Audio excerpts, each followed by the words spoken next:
Good evening. आज हम करेंगे क्लास 12th के लिए क्लास 12th और क्लास 12th की हिस्ट्री को आज की वीडियो में हम पढ़ने वाले हैं।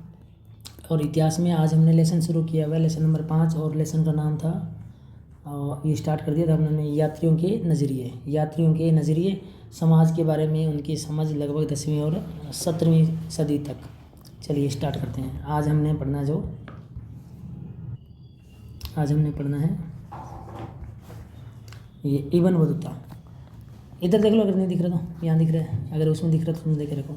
इब्न बतूता स्टार्ट करो भी। इब्न बतूता, इसकी बुक थी रिहला, एक आरंभिक विश्व यात्री। चलो स्टार्ट कीजिए। इब्न बतूता द्वारा अरबी भाषा में लिखा गया उसका यात्रा वृत्तांत, जिसे रिहला कहा जाता है। रिहला ये इंपॉर्टेंट है, पूछा जाता है। रिहला के रचनाकार हैं इब्न बतूता है। आगे 14वीं शताब्दी में भारतीय उपमहाद्वीप के सामाजिक तथा सांस्कृतिक जीवन के विषय में बहुत ही प्रचुर तथा रोचक जानकारियां देते हैं।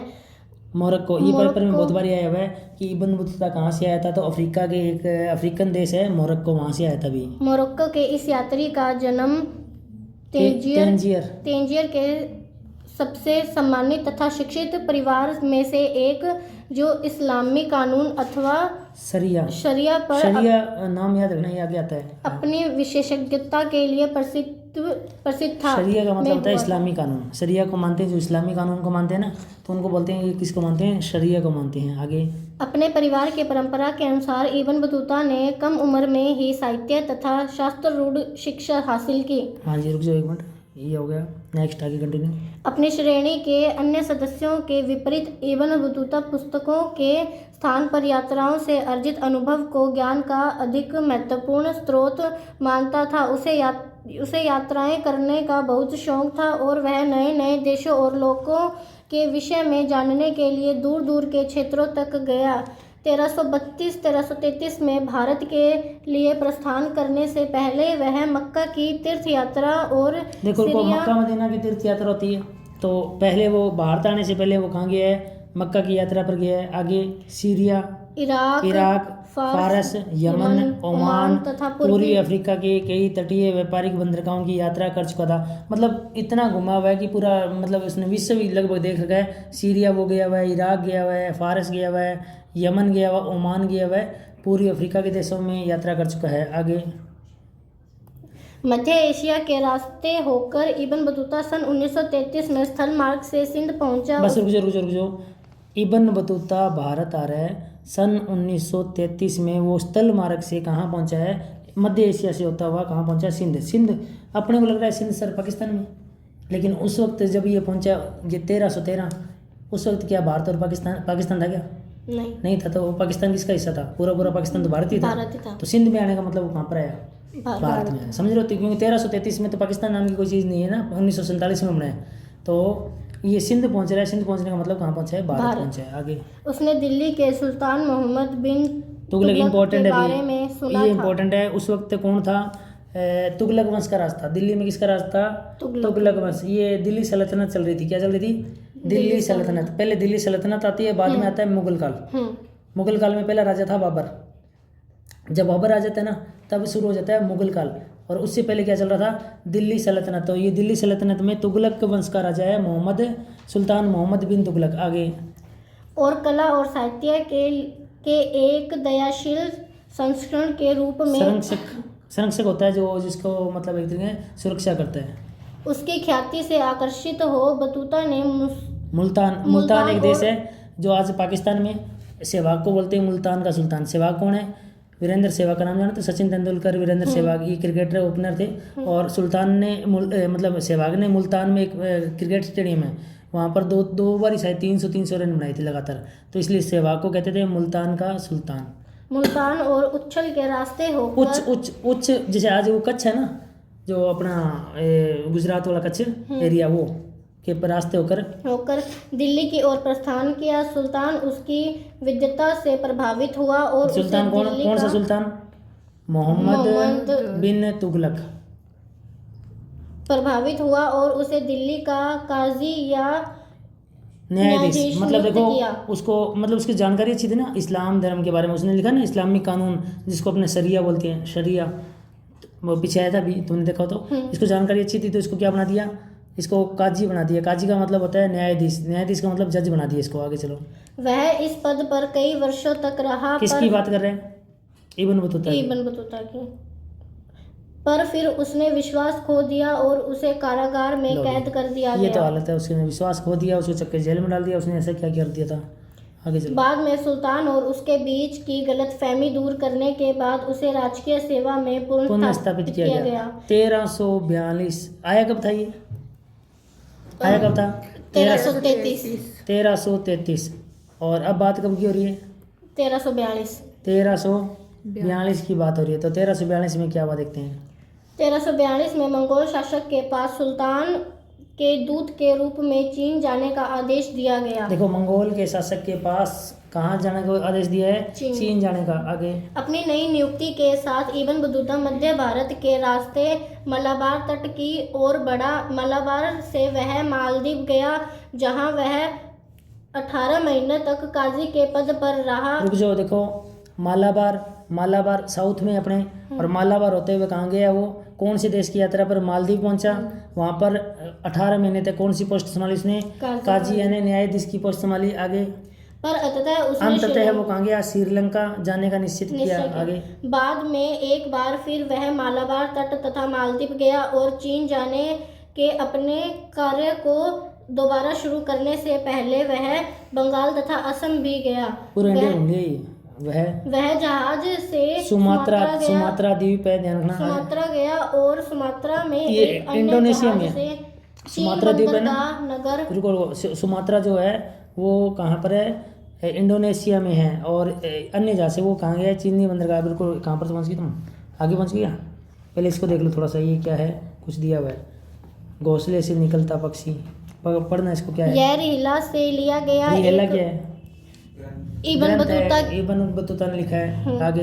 रिहला से लिया गया एक उद्धरण है। अपने जन्म स्थान तेजियर में मेरा प्रस्थान गुरुवार को हुआ। मैं अकेला ही निकल पड़ा, बिना किसी साथी यात्री या कारवा के जिसकी टोली में मैं शामिल हो सकूं। लेकिन अपने अंदर एक अधिप्रभावी आवेग और इन प्रसिद्ध पूर्ण स्थानों को देखने की इच्छा जो लंबे समय से मेरे अंतःकरण में थी, से प्रभावित होकर इसलिए मैंने अपने प्रियजनों को छोड़ जाने के निश्चित और दृढ़ किया और अपने घर को ऐसे ही छोड़ दिया जैसे पक्षी अपने घोंसले को छोड़ देते हैं। उस समय मेरी उम्र 22 वर्ष थी। इब्न बतूता 1354 में घर वापस पहुंचा, अपनी यात्रा आरंभ करने से लगभग 30 साल बाद। 30 साल घर से बाहर रहा था।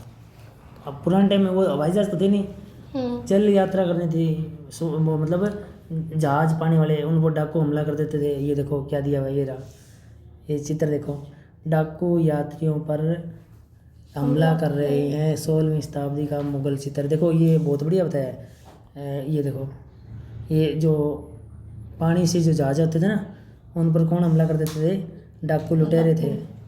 चलिए, आप डाकुओं को यात्रियों से कैसे अलग करेंगे? अब डाकू और यात्रिया के तेरे लुटेरे थे, यात्री नहीं, डाकू लुटेरे थे। ये चित्र देखो भी कितना मस्त बनाया हुआ है। पर ये है किसका? ये इधर ये देखो, कुछ लिखा हुआ है क्या? चित्र क्या लिखा हुआ है? नाव में यात्री।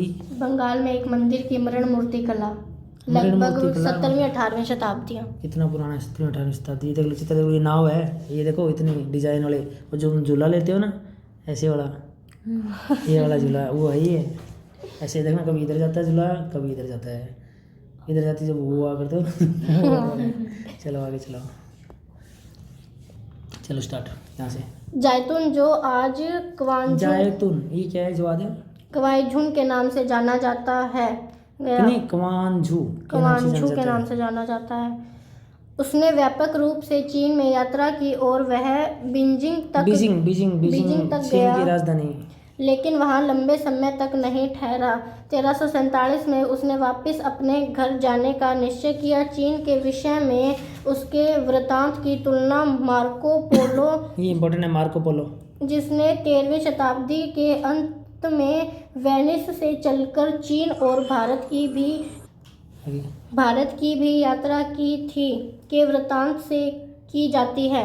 इब्न बतूता ने नवीन संस्कृतियों, लोगों आस्थाओं, मान्यताओं आदि के विषय में अपने अभिमत को सावधानी तथा कुशलता पूर्वक दर्ज किया। हमने यह ध्यान में रखा होगा कि यह विश्व यात्री 14वीं शताब्दी में यात्राएं कर रहा था, जब आज की तुलना में यात्रा करना अधिक कठिन तथा जोखिम भरा कार्य था। इब्न बतूता के अनुसार उसे मुल्तान से दिल्ली की यात्रा में 40 और सिंध से दिल्ली की यात्रा में लगभग 50 दिन का समय लगा आज था। 1 घंटा नहीं लगता और उस वक्त इतना टाइम लगा था।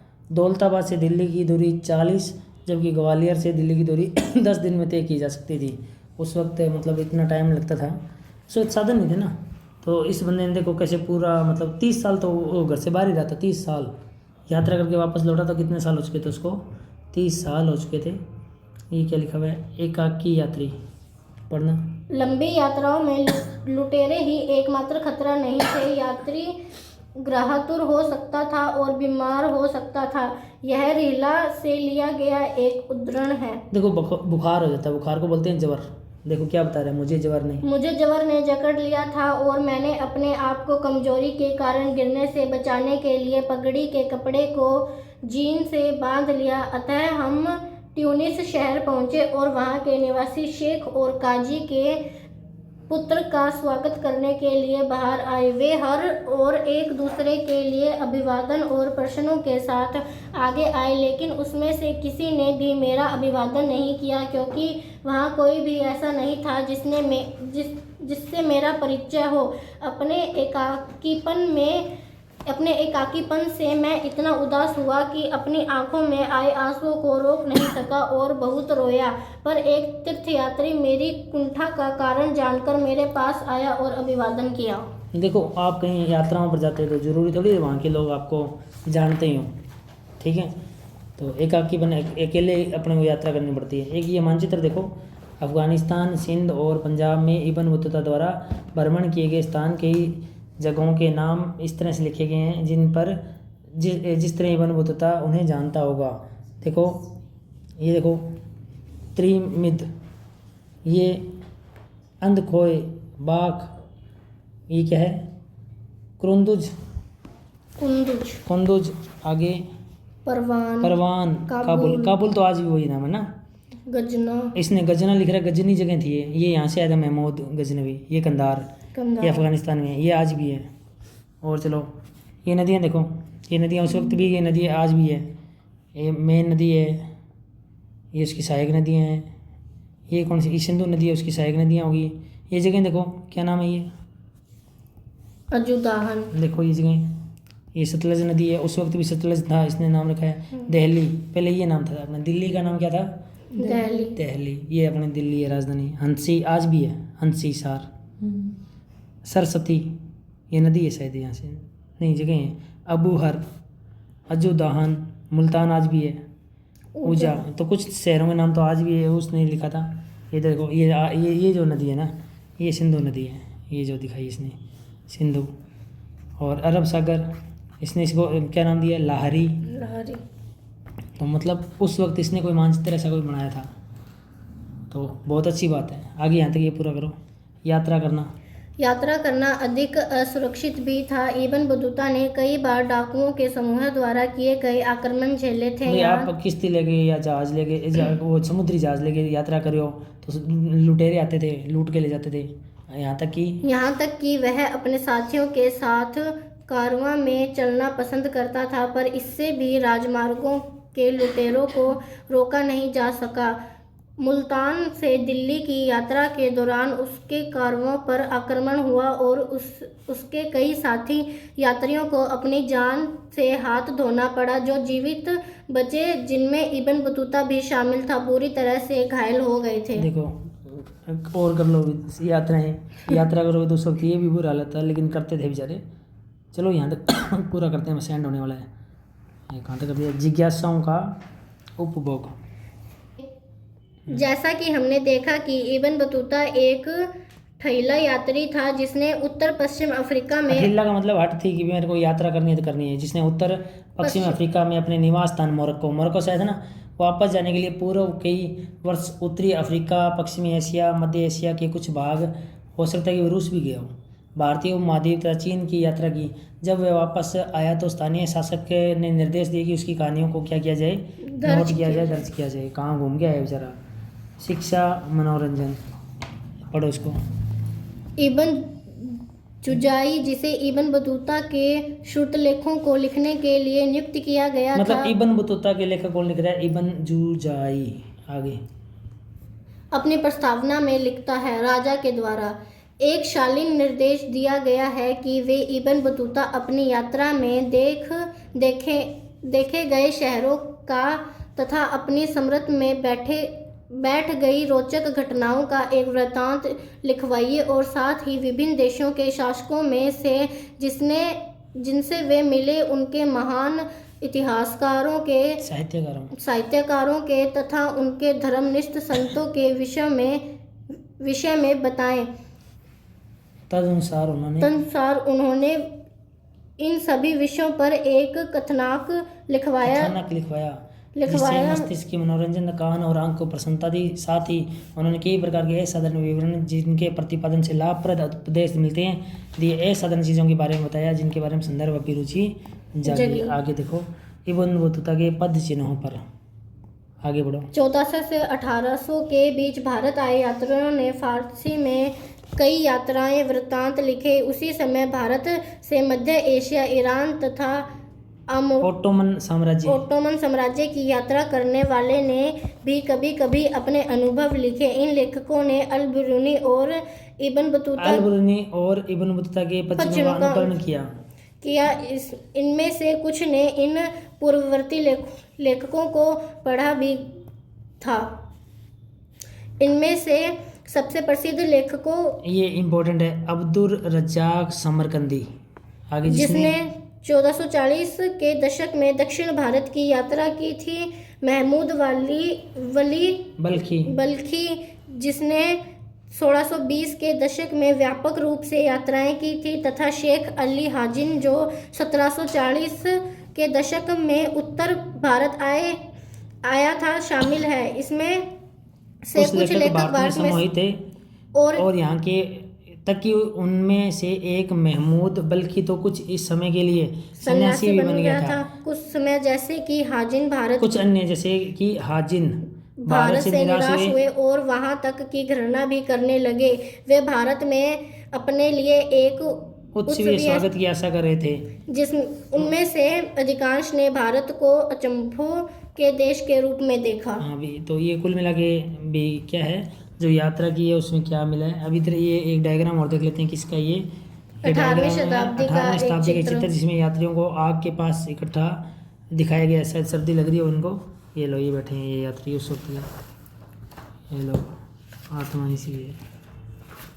चलिए आज इस वीडियो में इतना ही। नेक्स्ट वीडियो में अपने करेंगे किसको, फ्रांसवा बर्नियर, एक विशिष्ट चिकित्सक। और आज की वीडियो में हमने किया है किसको किया, आज अपने इब्न बतूता का रिहला यानी उसका ग्रंथ है। और ये यात्री था मोरक्को का। इस वीडियो को आप एक दो बारी देख लेना, आपको याद हो जाएगा। इससे पहले हमने किसको कर लिया है, इससे पहले लास्ट वीडियो में हमने कर लिया है अल बरूनी को। उसकी बुक कौन सी है, किताबुल हिंद। अल बरूनी की बुक कौन सी है, किताबुल हिंद। और आज जिसको किया वो कौन है, आज इसको किया है इब्न बतूता की बुक कौन सी है, रिहला। और कल करेंगे वो कौन है, कल करेंगे अपने फ्रांसीसी बर्नियर। और उसकी जो बुक है, बुक दी हुई है, आगे देखेंगे इसकी बुक भी होगी, बुक का नाम देख लेंगे, कल करेंगे। चलिए इस वीडियो में इतना ही।